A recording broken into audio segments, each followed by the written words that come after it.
Hey, everybody. Welcome back to the Collective Father's Day edition.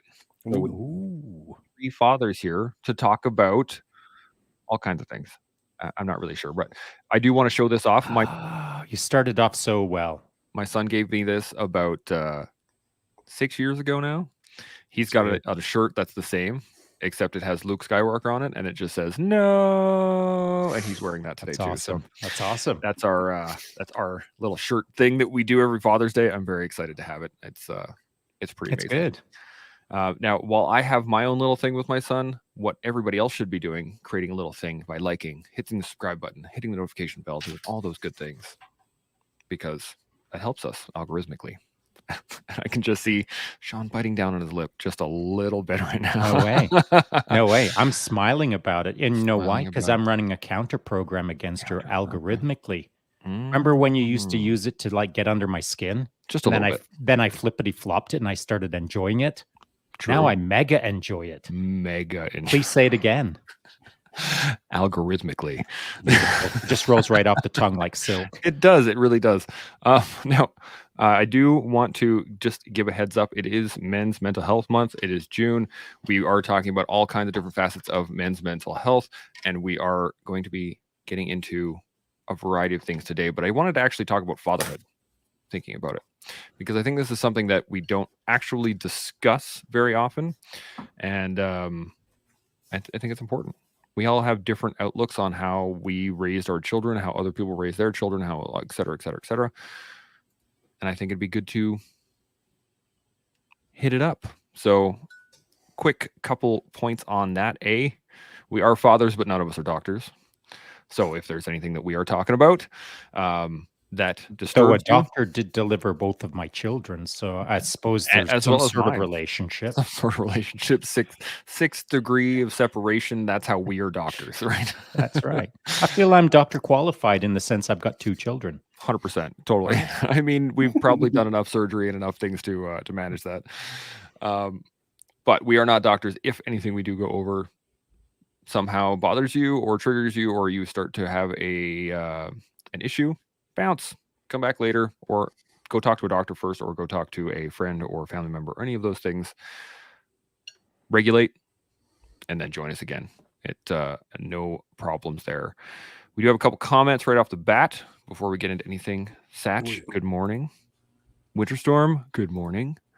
Carl, checking in. Collective Crew. I really am enjoying the name that Jason gave us, Collective Men. I don't know why I'm enjoying it so much. I'm enjoying it as like today he hopped into the tail end of my live IG chat, and he was in and out in a bit of a rush, but he made a point to state along the lines of "Good morning, collective men." Mm-hmm. And I like it, man. I do like it. I'm liking it. Mm. Now, so let's get right into it. Unless there's anything else I've forgotten. Have I forgotten anything? No. I've forgotten one thing, although I did it already. If you have any comments, questions, thoughts, by all means, throw them in the comment section, just like this. Happy Father's Day, all salty. We read them all, we post them up, and we can answer any of your questions. I've been forgetting that the last couple of days, so I wanted to make sure that. And you have forgotten one other critical element of Matt. How are you doing? I'm doing good. Right. Hi. Oh yeah. Oh right. Yeah. Hey. Just Sunday Matt. It's regular Sunday Matt. It's No big Sunday deal. Matt. Whatever. Yeah, it's just Sunday. Oh yeah. There's a dude here called Matt. Yeah. Maybe just touch on that a sec. Yeah, right. So also, hey Matt, we also have a guest here who just sat and listened to me ramble for the last 4 minutes. So, but Matt, always good to see you. We are going to have a great conversation. That's the plan. Yes. So, let's dive into fatherhood. I actually have this question for both of you, and because I wondered it, what was your initial feeling, Rick? Like once you truly became a father, when your first child was born, or when you first learned that you were going to be a father, what were some of your thoughts in your head? Was it like a oh no, or a yeehaw, or a what do you got, Matt? I was excited. Like honestly, like there was no real way to describe it, but it was just like excitement and like it was a new adventure. It was something. Let's go. This is something that it's part of me now forever, right? Like it doesn't matter what the situation turned out to be or whatever. But that individual, that little person, that they needed, they needed me, right? So, yeah, I was excited first one and second one. Second one just as much as the first one, and like it's part of you, part of me, right? It was excitement and new adventure. Yeah. Kind of hard to describe. You know what I mean? Like it's most of them actually just graduated high school like last week. So I mean, now I'm thinking like 18 years ago, how did I feel that one moment when I found out?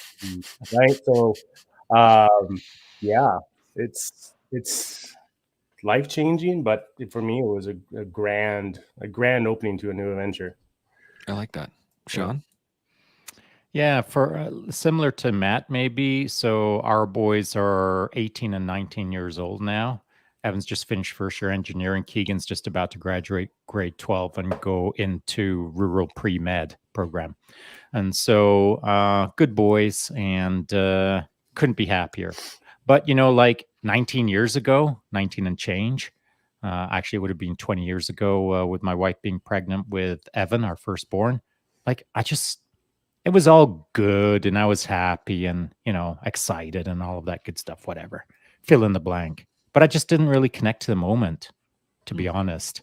Like, to me, it felt like most of the pregnancy was about my wife. It wasn't about me. And I didn't really connect to the moment in the sense of, oh, yeah, I'm super stoked for my wife to be pregnant. And that's not how I thought. But then when we were in the hospital and Evan was delivered, he gets handed to me. I hold him in my hand like this for the first time. And like right then, that's when everything changed for me. Within about 2 seconds of holding him. Let me put some tangible evidence behind how it changed for me. So at that point, I was doing international security. And so bouncing around doing this and that, whatever. And then as soon as Evan came along, I was like, that just finished. I won't be doing that again. I am now moving into another phase of my life, which is figuring out kids, figuring out how to be a dad, figuring out how to be a parent, figuring out how to be safer. And so what I did was I bought a coffee shop in downtown Calgary, a Second Cup, and started getting after it there. And so I did significantly change my trajectory of my life the moment that little package was in my hand. It was a really impactful moment for me. I can still recall the impact of it. And through all of the blurriness of all the diapers I changed and all the sleepless nights and all of that stuff with both boys, I none of those things matter. Like it's not that I can fixate on them and think, oh, that one Tuesday night when I didn't really sleep very well because I was walking one of the little packages around counterclockwise to make the package stop crying because clockwise didn't work, but counterclockwise did. Yep. So, like all of those things, they're just almost laughable moments now, just as all three of us laugh because we all get it. Yeah. But at the time, I wasn't laughing at 0300 hours doing counterclockwise turns around the kitchen island.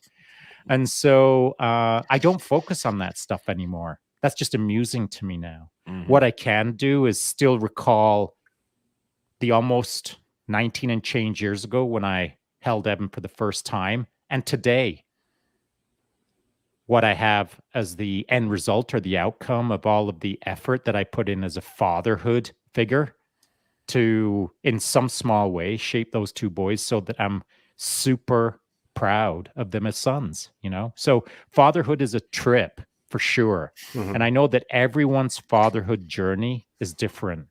There's some sad stories, there's some amazing stories, there's everything in between. And right about the time that you think you might have it nailed, man, you get something hit you sideways and like, oh, I'm terrible at this, or I've really got a lot more to learn, or I got to go talk to someone to figure out how to be a better dad. All of these things occur throughout the journey. But at the end of the day, like almost 20 years on now, I can look back and I know it's going to sound goofy, but I did my best. And I can always rely on the fact that I did my best to raise my boys as best as I could through all of the circumstances that were challenging or not. And today, being Father's Day, I'm proud of the effort that I put into my sons. Yeah. I felt kind of similar. I was actually IR when my wife got pregnant, so I was in Meaford. Sorry, and, IR? I imposed restrictions. So Oh, okay. my wife was in Edmonton and I was in Ontario. And so she told me that on one of my leave breaks, right? That, oh, yeah, I am. It was right actually as I was heading back to Ontario. So I actually missed most of the pregnancy because I was off in another province. And then I came back, Arden was born, and I got to do the same thing. Like I held him and I was like, everything is different now. Just like the world has changed. Now I got to refigure out how to do all this.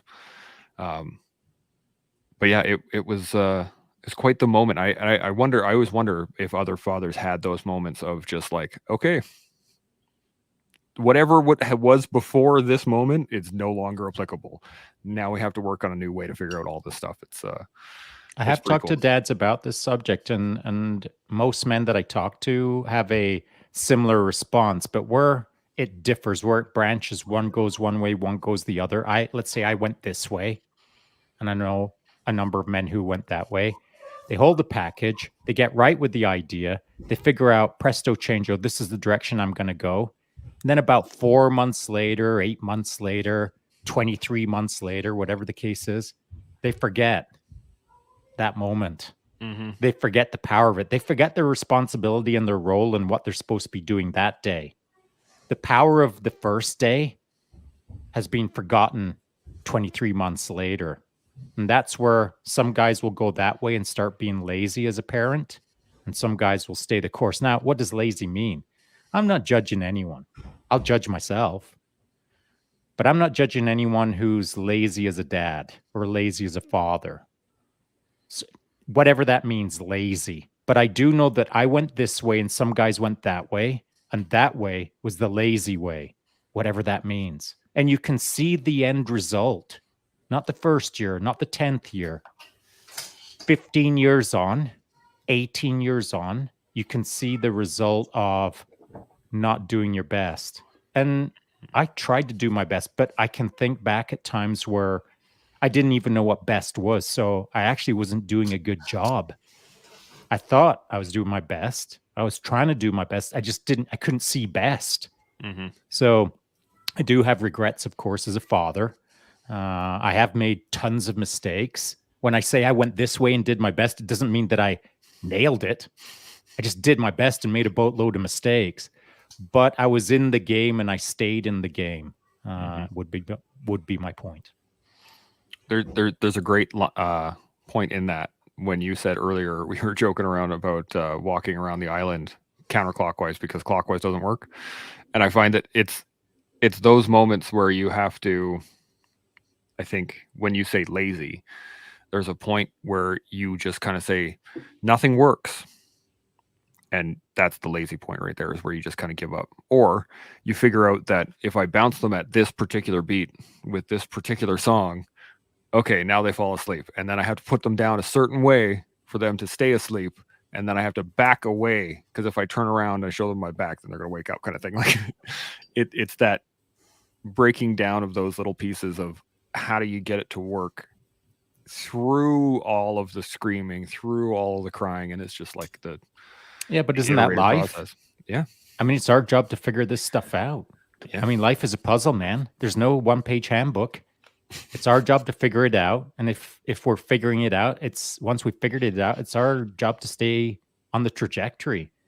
If I figure out that my kids can do it a better way, however I figured that puzzle out in that moment, then it's also my job to ensure that they stay on that trajectory. And I mean, it's easy to get lazy as a parent or easy to get lazy as a dad, especially if you see other dads being lazy. Like sometimes I felt this. When's it my turn to be lazy?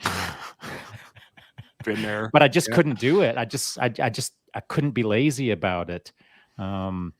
And that's almost like it's almost a weird sense of not competitiveness, or it's almost a weird regret that you don't get to slack off.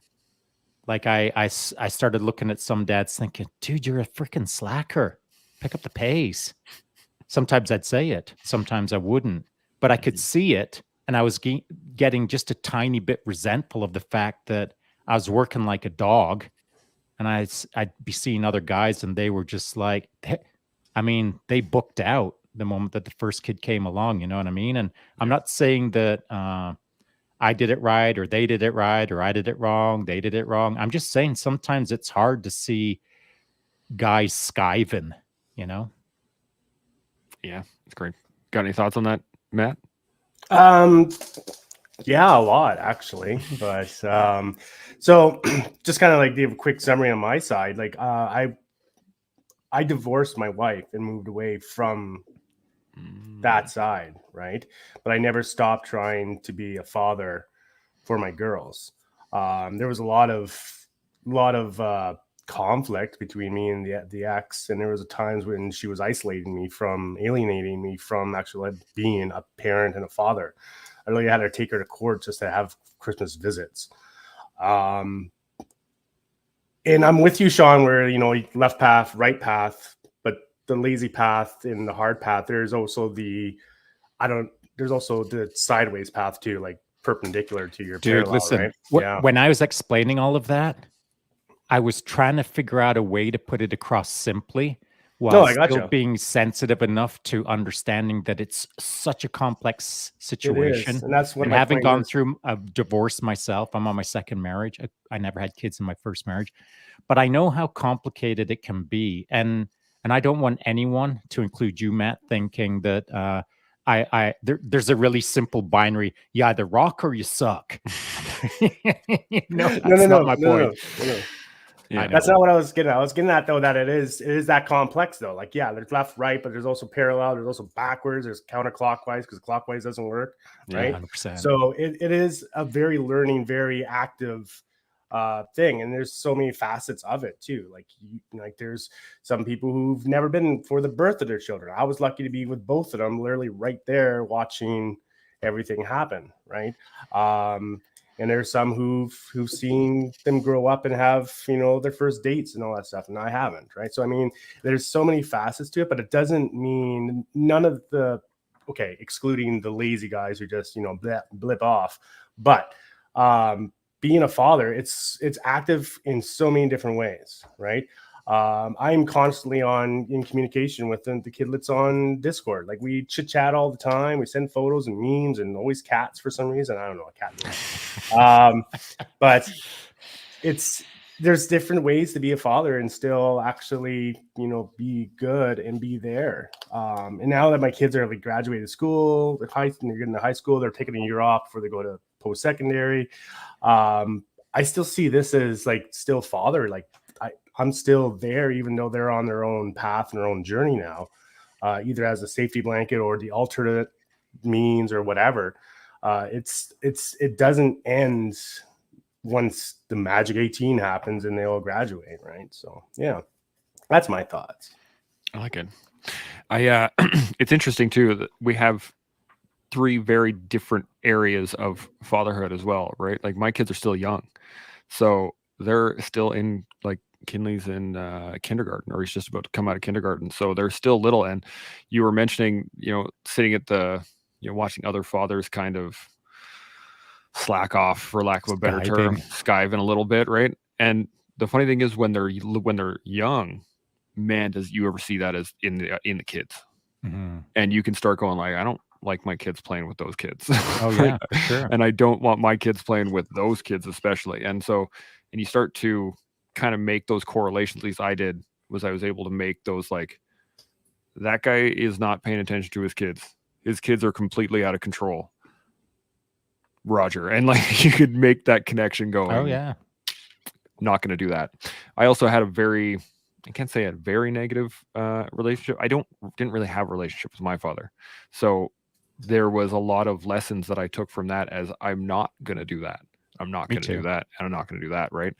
So it's again, it's a very interesting. Not to say that he did it wrong, like my dad did. He made his choices, right, as we all do, and that's the kind of the challenge. And I actually kind of like the left, right, sideways, up, down kind of correlation, but I think as fathers, that happens so much more rapidly than when you're not a father, right? Like when I was just a single dude, I had to make decisions for myself. I could, ponder on it and think about it for a little bit. And okay, well, you know what, I'm going to go, or I could do some research or whatever. But when you have kids, it's just decision, decision, decision, decision, decision, decision. You're trying to like, okay, well, okay, I got just trying to keep up, let alone trying to know what the right decision is in that moment for that particular decision that's going to play out 6-7 years down the road that you don't even know what the result is. So it's a challenge, and it's also a privilege, I think, because you get to shape somebody. Yeah. Right. And that's Great.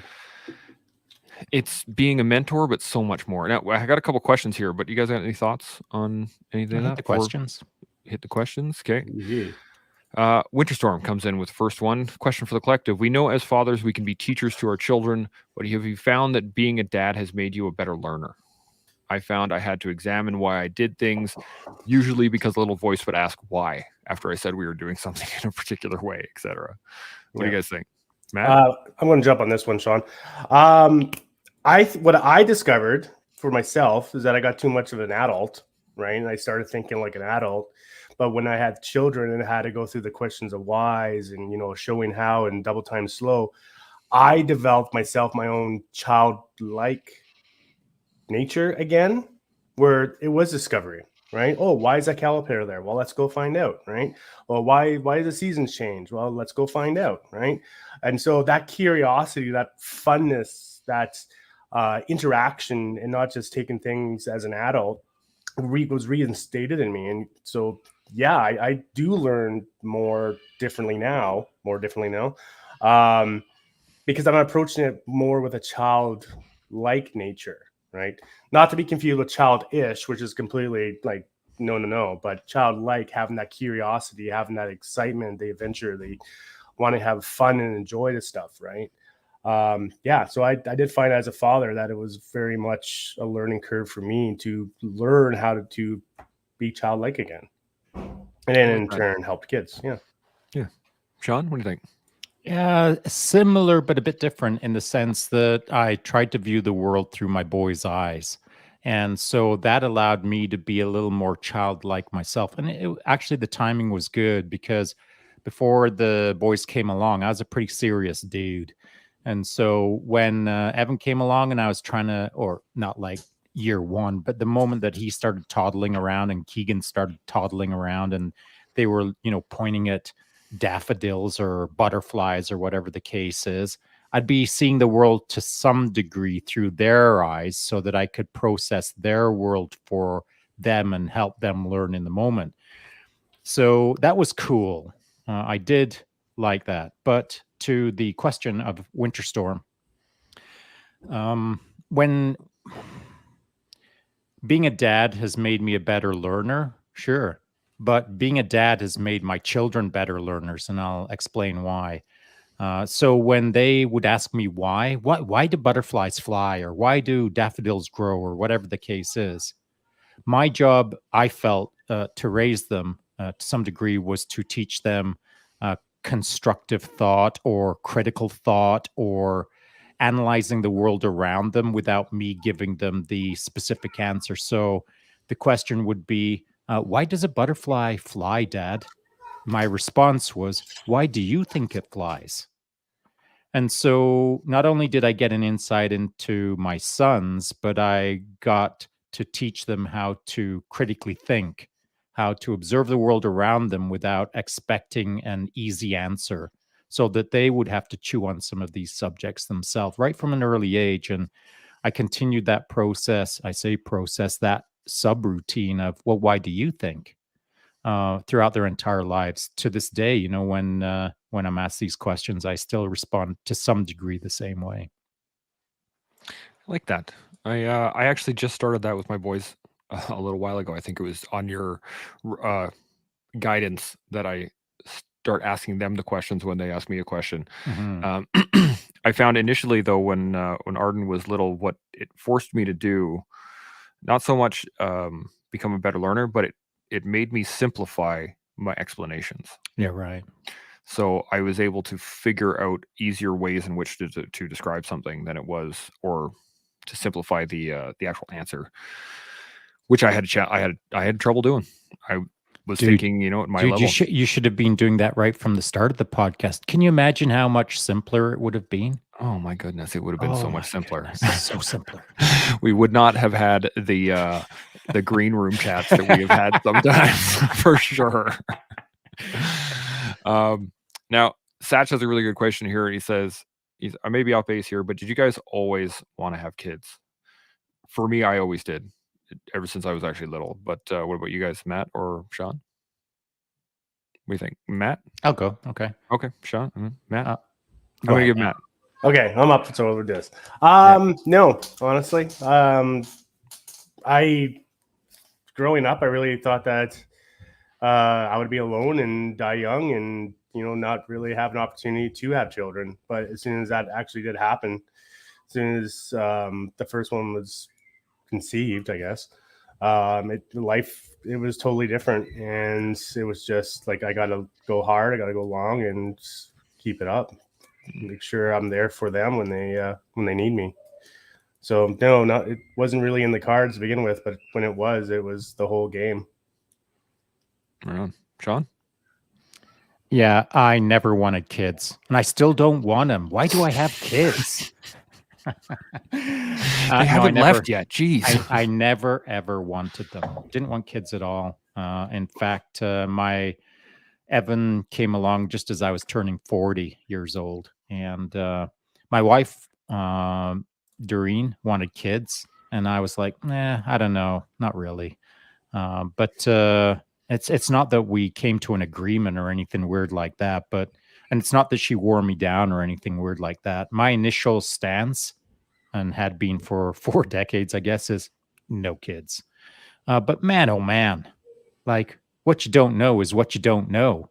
And I just didn't know. And I can't believe I was so foolish to think that I didn't want kids, Yeah.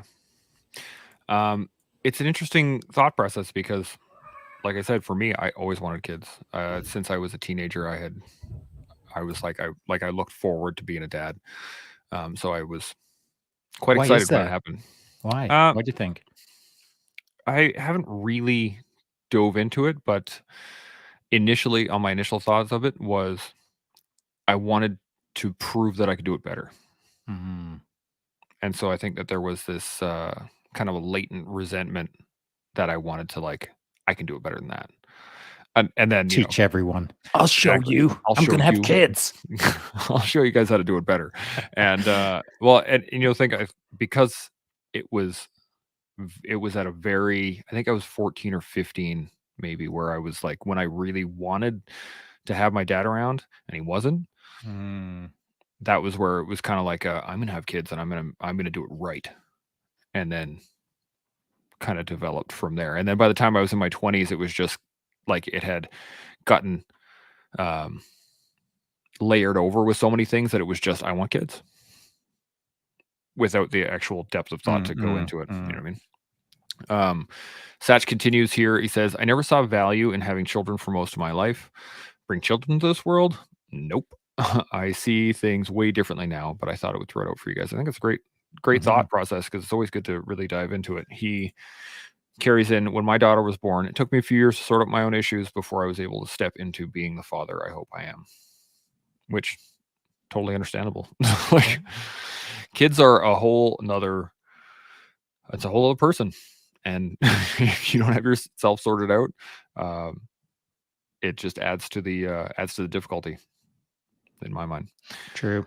All right, we got another couple here. Winterstorm says, Satch, the easiest way I can explain it is I had no idea the value I would hold until I held my daughters. It's like trying to describe the color blue to someone who is blind. You have to experience it. That comment of the day, I think, maybe. Salty Jinx, I love that idea. So what is probably one of the best things we can teach anyone. Yeah. But yeah, those are all the comments we got right now. But it brings up a really good point, is that initially when I first had Arden, I thought that my job was simple. I thought that what I need to do is teach him how to be a good man. And I realized very early, Wow. right? I realized very early that was a thought in depth, right? That was 17 million steps down the road. It sure was. Right. And it wasn't until I think, and a lot of it was because I had just retired from the military as an instructor, and my son was 5 months old, and so I was very much in the do what you're told. I'm telling you to do something. Go do it. And the 5 month Change your old own didn't care. diapers. Right? What are you even doing? Sort yourself out. Right? All these things. And I expect those diapers to be laid out left to right. 4 inches by 4 inches in the drawer. I'm going to come by with a ruler. But I realized that it became much more about the little lessons, the little things in the moments. Like I was explaining to the boys actually earlier why we have etiquette at the table. And they were like, why? And it initially started because my son was face into the plate and just like shoving food into his mouth. And I was like, no, we're not going to do that. Sit up. We're going to do it right. And they asked me why. And I was like, well, why do you think we do it? And he goes, well, because it's polite. And I'm like, well, what does polite mean? And we went into this whole conversation, but I realized that it was those moments when you make a statement, they ask a question, and then you have this little conversation where you can develop the idea rather than do this versus do that. Did you guys have a similar evolution of thought, or was it all the time, every day? There's not, I mean, my boys are effectively men now, but every day we're having these kind of conversations for sure. Mm-hmm. Matt, what do you think? When they were younger, yeah, definitely a little bit more than now.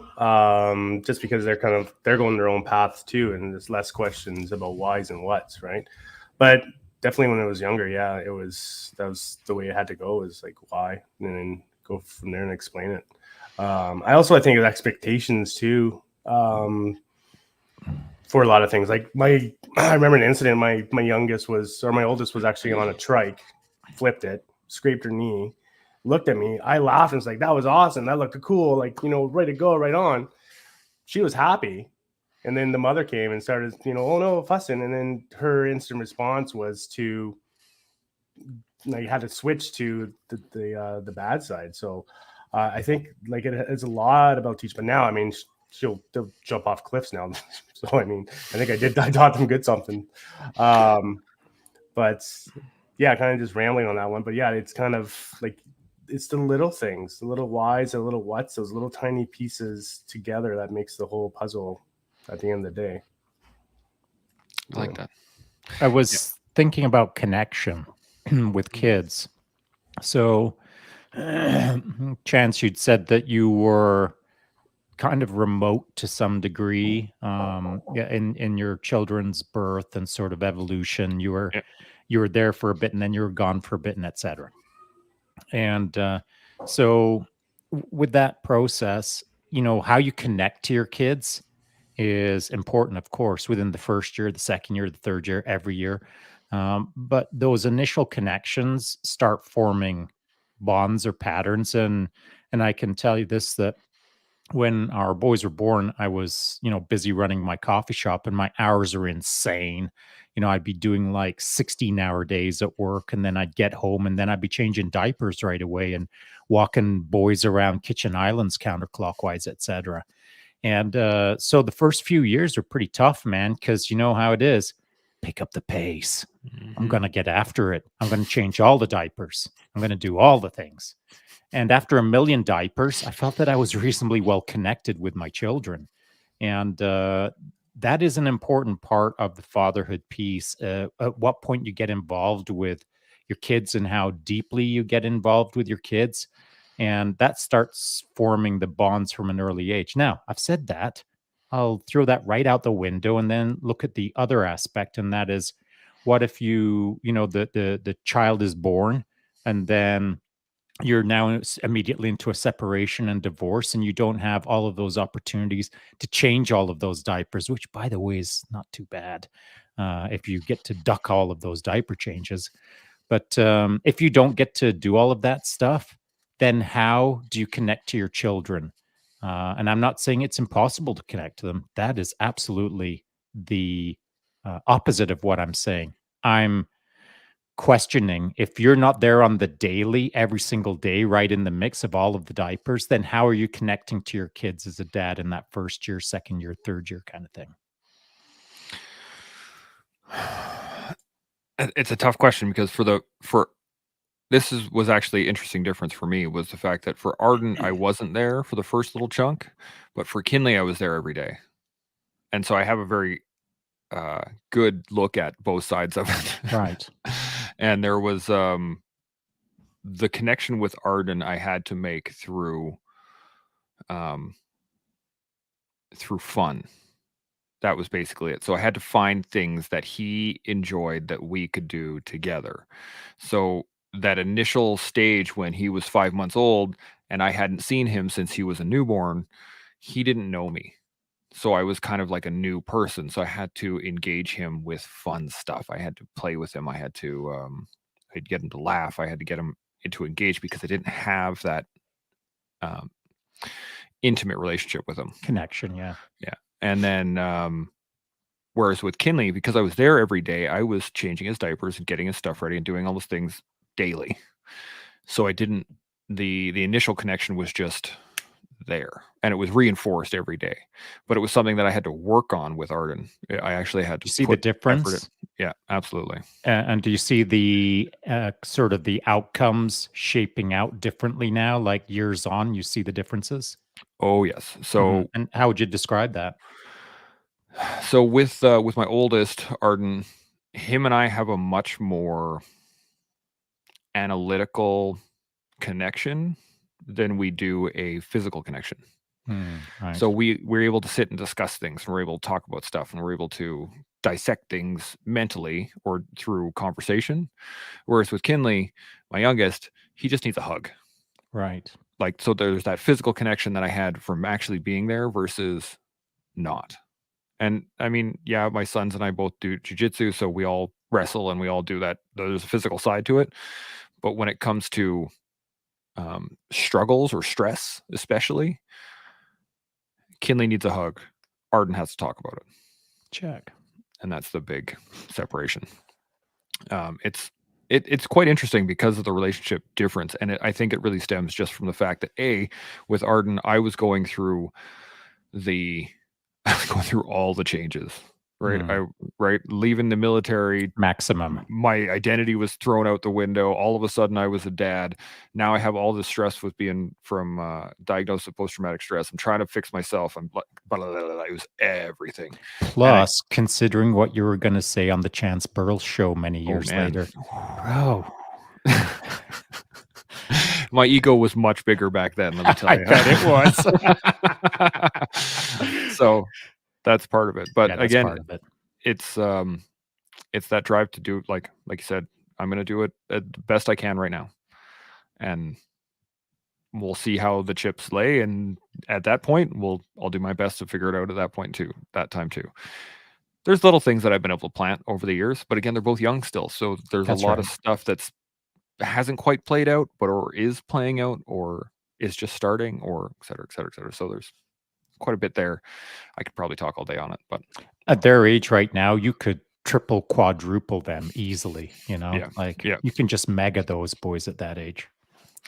The neat thing is that once they, especially with Arden, he's very similar. You asked me the other day what had changed in the last couple of days, dude, and I said 72 hours. Yeah. What I realized was I had proof of concept. There was a little click in my head that goes, all of this is actually working, Roger. Okay. And now I'm just on it. Arden does the same thing. He has to see it work for him and then he's in the game, good to go. Whereas Kinley requires a bit more feel.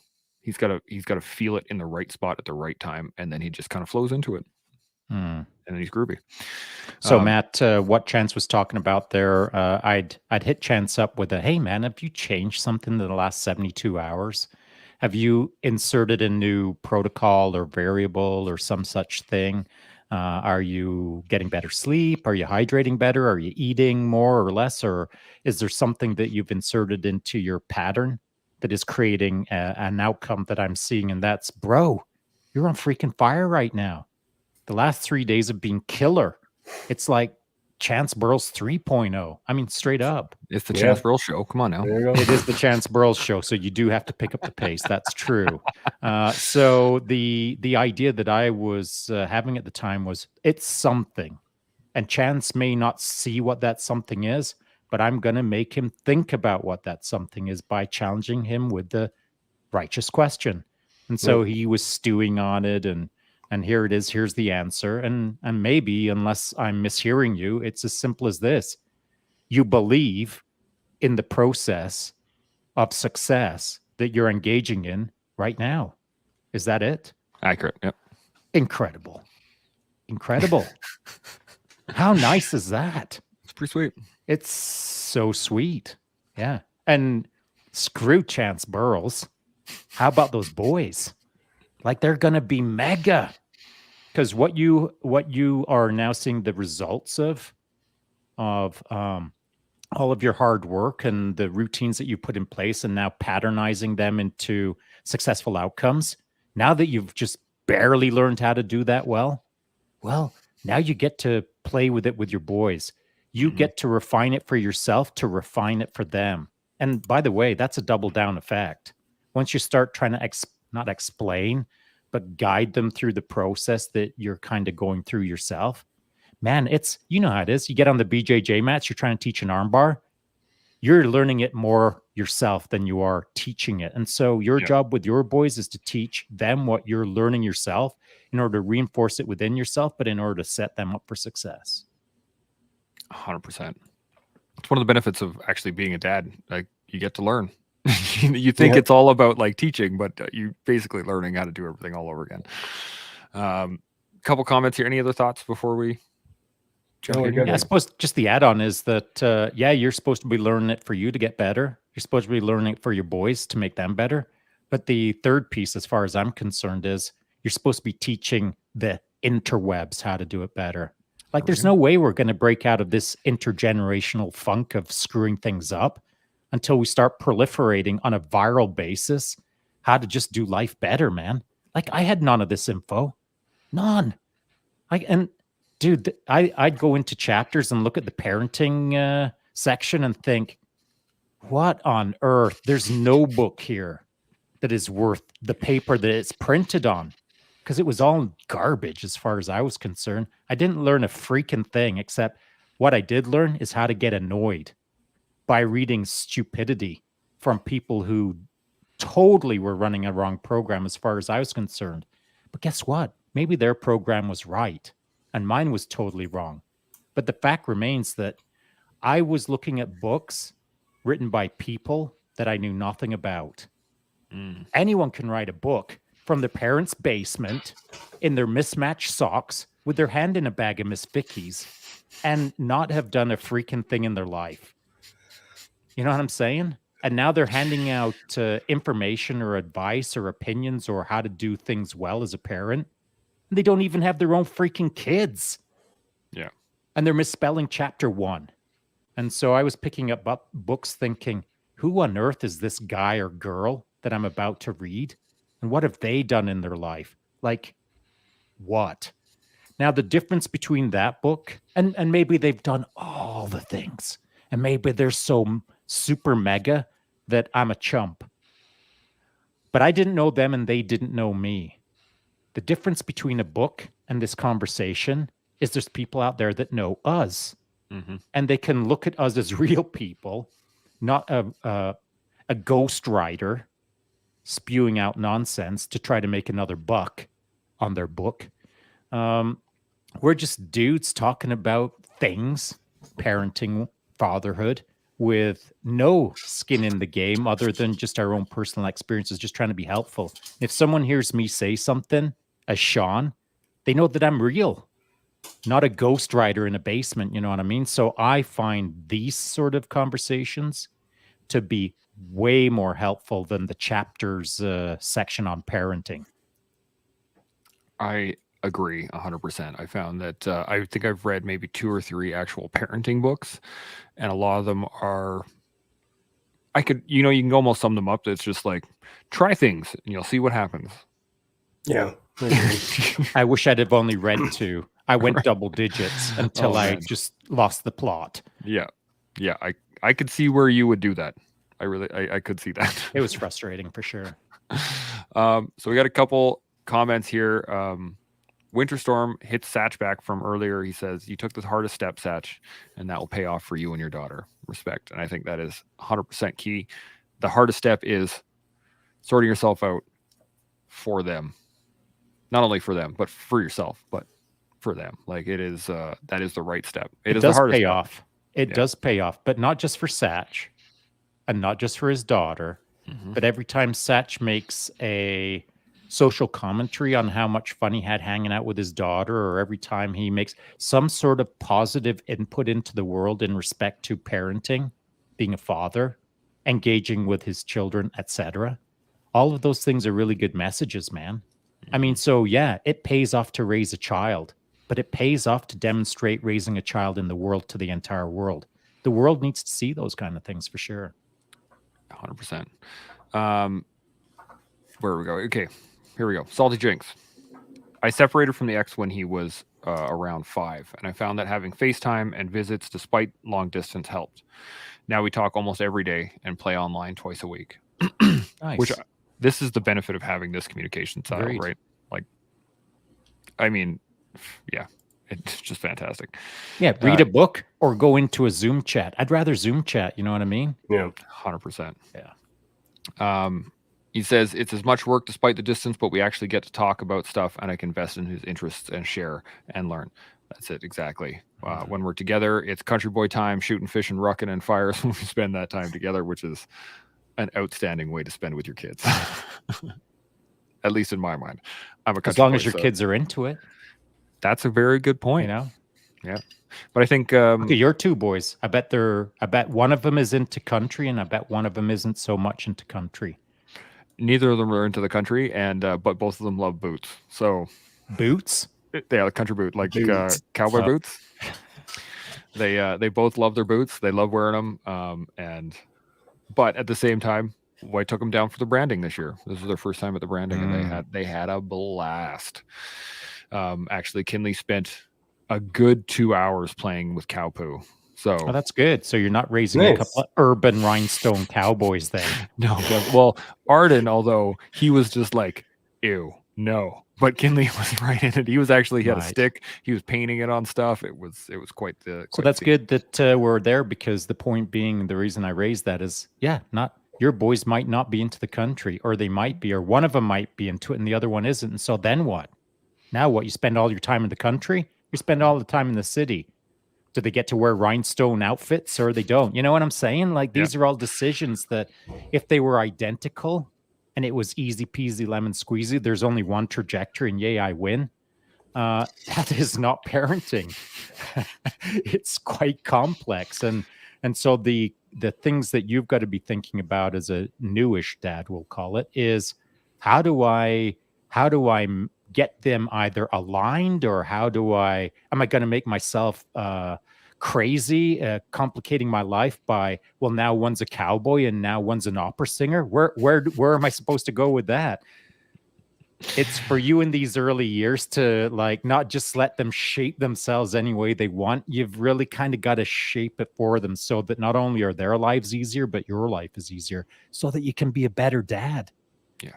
You know, if you're all stressed out because you got to get one to the opera and one to the farm, you're not a good dad if you're all stressed out. You know what I'm saying? Yeah, 100%. The thing that I've noticed is that I can get them interested in parts of the cowboy lifestyle, I guess. So one of them really wants to learn how to shoot. One of them really wants to learn how to use a bow. One of them really likes riding horses, or really likes horses, and the other one really likes quads. Right. So I can, as long I'm kind of gauging where they like, what it is they like about it, and then But I start to generally play. outdoors-ish. Outdoors-ish, yeah. I think more often than not, Arden would. He's really analytical. He likes taking stuff apart, like I did when I was a kid. So I'm gonna get him like I'm gonna start getting him into mechanics, right? How do engines work, and how to like. Let's play with it, because it's one thing I want to learn more about, because I don't have a huge background in fixing stuff, mechanically wise, or for like the combustion engine. So that might be a realm for Ember, and I'm open to playing with stuff. That's the one lesson took me the longest to learn, was be as open as they are. If they want to go, don't reinforce your dabbling nature into them. No, I've definitely been changing that. That's something. But I mean is that if they're interested in something, let's go try it out. Yeah, with commitment though, because then you create a dabbling mentality. Hey, what do you want to do? Let's go try another thing today, because you skinned your knee yesterday. Today I don't want you to skin your knee. Let's go do whatever. And so every day is a new day of dabbling day, and I mean that's reinforcing a dabbling mentality. That's kind of what I was saying about that whole being childlike versus, childish. Like, you're rediscovering that childlike discovery nature too, right? And as a father, it's wonderful to share that with your children, right? Mm-hmm. Yeah, I found that at least with Kinley, he would dabble left, right, and center. He would try this, then this, then this, then this, then this, then this. Arden is very much more of a, I want to learn all I can about this one subject, and then he'll move on to something else. But what I've been working on lately is more focusing the interest. So instead of, hey, I want to try this, and then the next day I want to try this, and the next day I want to try this, I'm going back to simplifying it. What is it about this one thing that he really likes? What is it about these 7 things that he really likes that are all in common? And then we start to engage that core thing rather than everything else. So that's where I came up with like mechanicals and mechanical stuff and engineering and things like that, because he likes to take stuff apart and build it. So that's what we're working on, rather than all of the other things that he wanted to do. Every day, something new every day. I'm not a fan of that approach, quite frankly, as a dad, that whole dabbling mentality, because as I see it, it's raising kids that never complete the job.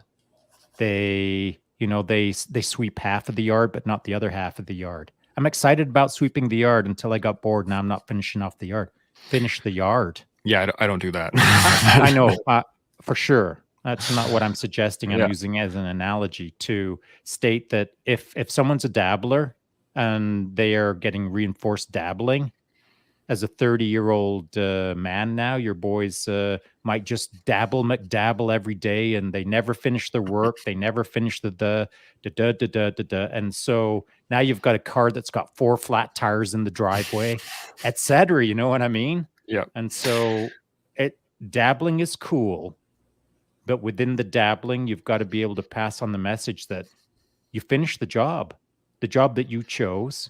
And then once that job is finished, we continue on into the next job that is the topic that you chose, which is yards or whatever. Yeah. Yeah, it's a challenge too, because kids' attention spans are pretty small. So are parents. So are parents. That's a great point. Because they don't want to stay focused and disciplined. A lot of parents want the shortcut, the easy path, the path of least resistance. When their kids are freaking out because today's dabble is different than yesterday's dabble, and now I'm really upset, and where's my iPad? That's all lazy parenting, man, allowing all of that to cascade into a tantrum. It's easy to let that happen because sometimes you're just tired as a dad.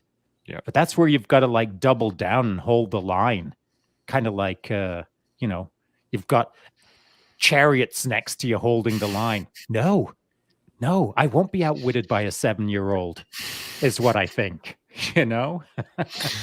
I've been having this thing in my head the last little while since I think you said it a couple of weeks ago. The standard is the standard. Mm-hmm. Period. The standard is the standard. And the moment that I relax the standard, that's me relaxing the standard, not them. So I keep the standard. And And it's that's important they know what a standard is. 100%. And that's actually when they asked me when we were talking about etiquette at the table, that's what I was talking about was the fact Nice. that small daily disciplines are the standard. If you want, think about what you want. Think about how you want to be viewed. That was one thing I told him. Like, do you That's want nice, to be able man. to go to like a fancy restaurant with other people? Because if you eat like that at the table, people aren't going to want to go with you. But at the bare minimum, do you want to go with you? Would you want to go out with somebody that is doing that and have dinner with them? And he's like, well, no, not really. And I'm, That's good, man. so what It's do we really do? good. And he was just like, he straightened back up. And again, those little daily disciplines. So we got another couple comments. I know we're running short on time. Any other thoughts before we jump into these? Hit it. Okay, so we got Winterstorm says, the catch to being a father is you only know when you have done something right or wrong after you have done it. Nothing teaches you beforehand. Well, yeah, kind of, except us. I mean, I wish the collective would have been around when I was, I mean, what the heck, man? I'm pretty happy Chance that my boys are Burles, young. could you have created the Chance Burles show about 20 years ago? I was too busy creating the Chance Burles show in my head to put it out there for anybody else. Oh, well done.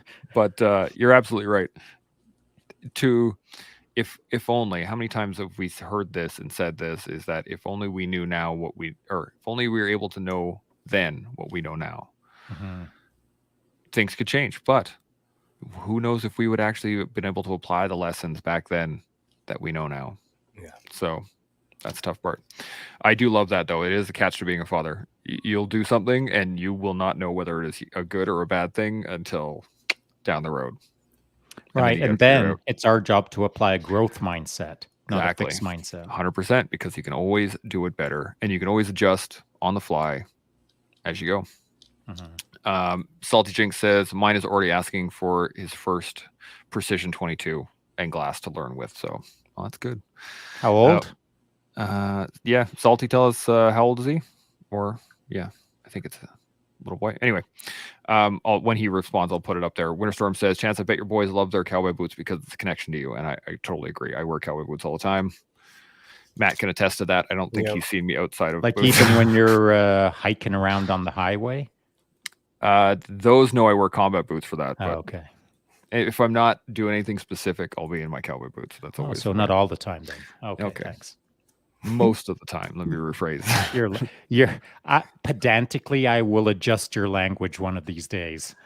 Hey, it's adjusted quite a bit over the last 5.5 months. I always wear underwear. Do you though? I do. Okay. Always. Even in the shower? Even in the shower. That's using especially words where carefully. Yeah, you're right. Salty Jinx says 13 going on 20. That's cool. There you go. That would have been the time that I got my 22 cal. Yeah. And then we have, where are we here? There we go. Satch Emotion. I now look at fatherhood as being a coach, identifying my daughter's aptitudes and personality traits to guide her so she can maximize her skill sets in the hopes of her being the best version of herself. How do you guys see it? What do you think? Mega coach. That's just who I am. Matt, my daughter actually challenged me on being a coach one day to her. She actually straight up said, listen, I don't need a coach. I mean, I need my dad. And I was like, all right, well, So what was the distinction? Because she has nutritional deficiencies issues, right? She's anemic and she's sick and stuff like that. So I was approaching it as a health coach. It's like, hey, you got to change your diet, you got to do this, blah, blah, blah. And she goes, Dad, I don't need a health coach. I need my dad to be here with me through this. And I was like, all right, there we go. So I had to reassess the whole thing, what I was doing and how I was approaching it, and approach it more out of the daddiness versus the coachy side. But I still utilize the skills of the coach. Yeah, hybridize then is what hybridize. Yeah, pretty much. Yeah, I agree with that. Yeah. So is it more of like an empathetic view of it versus a disconnected view of it, or Yeah. like, what was the Yeah, it was because I was like, "Hey, you got to do this. You got to do this. You got to do this. This is the way you got to change it." And she just was like, "No, like I just want a hug. I need a hug." I was like, Right. "All right, here we go. Roger that. Let me cook you some food, and we'll go from there." Right. Chat. So, But yeah. that's an amazing point because it's something that I needed to hear it every month of my life, pretty much raising our boys. I am a coachy coach, and that's my default position. And so instead of going straight to the hug, I'm straight to the, you know what, eat more freaking Brussels sprouts, you little nerd. Of course, I never say that, but the point being that I'm looking for the solution. I want to, I think like most guys, I know that's a really terrible generalization. I said like most. I think we just want to solve the problem. We always want to solve the problems. We don't, certainly my default is not to immediately beginning emotionally connecting to the puzzle in front of me and trying to solve it with feels. I'm trying to solve it with hardcore trajectory-based solutions that are going to impact, create a change, move the needle, rather than I'm just here to radiate peace and joy. That was just not me, man. But there's definitely a need for it as a hybridized model as a dad, for sure. Yeah. Yeah. I have this question for you guys. I just want to really quickly before we shut her down is I found that there are times that they respond to either one, right? But the question I have for you was, do you think that there was a point in time where you got it, right? Like where there was, you kind of figured out how this one particular boy thinks and like, okay, that's the angle? Or do you think it has been a very fluid situation throughout being a father? Is that, on this day I have to be like this, and on that day I have to be like this, and on this day I have to be like this? Because I found with my boys, especially my youngest, he's very emotional right now. He's just turned 6 and he has these huge spikes of emotional ups and downs, and the more regulated I am with him, the easier he regulates. But when it comes to my older one, he is, again, very much more analytical. So I have to talk him out of being emotional one way or the other versus just being regulated. I have to actually explain it to him. Did you guys find a single line on your kids, or was it more of just a day by day back and forth? Do you want the good news or the bad news? Give the bad news first. Yeah. I'll give you the bad news. It's going to get harder. Yes. Yeah. Those are facts. Yep. It's going to get harder. You'll have to get better. Makes sense. Period. Yeah. If you think a 6-year-old has some hormones, wait till you try a 15-year-old. Oh, testosterone? What is that? I don't know. Does it cause trouble? Apparently for teenagers. And so your life is going to get harder. So get better at dealing with hard things. Mm-hmm. I'm down. I'm down. I'm prepared. Yeah. Matt, you got any thoughts? Same thing. I mean, it's almost like a different every 6 months, a different person I'm dealing with. There's this interest and that interest, or this personality and this personality, right? And you have to be fluid, very, very, very fluid. Like orders, directions, planning, all that kind of jazz. The enemy always has their input that they never tell you about. It's the same thing with kids; they have their own input. So you could have the perfect plan, you could have read the perfect book, and you can be doing all the mega stuff, but as soon as it gets applied to an individual, it gets changed because they're like, nope, I'm not having that today. So have fun, buddy. Yeah. Enjoy 15 years old. I'm looking forward to it. It's going to be an interesting. Arden just is about to turn 10. So we're going to get into the game pretty soon here. It's going to be fun. You don't even know. I don't at all. I just remember me being when I was 10 going, oh, no. Oh, it's hard right now. Is it? Okay, cool. Yeah, we'll see. I'm good with it. You whether you're good with it or not, as of about now, you have to get good at it. You have to get better at it, not good at it. And so, just look forward to the future as to it. Double down hard on what it'll be like in another 5 years, because it's going to get harder.